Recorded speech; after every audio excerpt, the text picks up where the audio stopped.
Image. The MADIS instrument that flies aboard NASA's Terra satellite captured a visible picture of Hurricane Lee on September 24 as it continued to move through the central Atlantic Ocean. Lee, view more credits. NASA Goddard MADIS Rapid Response Team. Former tropical storm Lee was almost forgotten when hurricanes Irma, Jose, and Maria struck the U.S. because it weakened to a remnant low-pressure area and lingered quietly in the central Atlantic. On Friday, September 22, however, it consolidated, organized and was reborn as a tropical storm.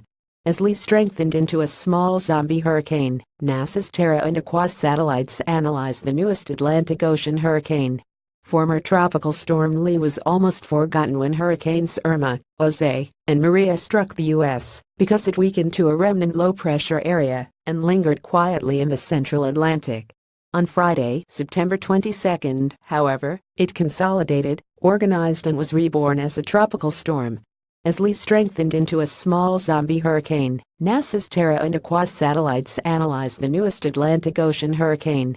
Maximum sustained winds are near 90 miles per hour, 150 kph with higher gusts. Little change in strength is forecast during the next 48 hours. Lee is a tiny hurricane. Hurricane-force winds extend outward up to 10 miles 20 kilometers from the center, and tropical storm-force winds extend outward up to 35 miles 55 kilometers.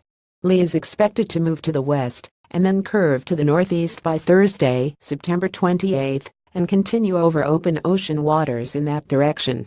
For forecast updates on Lee, visit the National Hurricane Center website http://www.nhc.noaa.gov.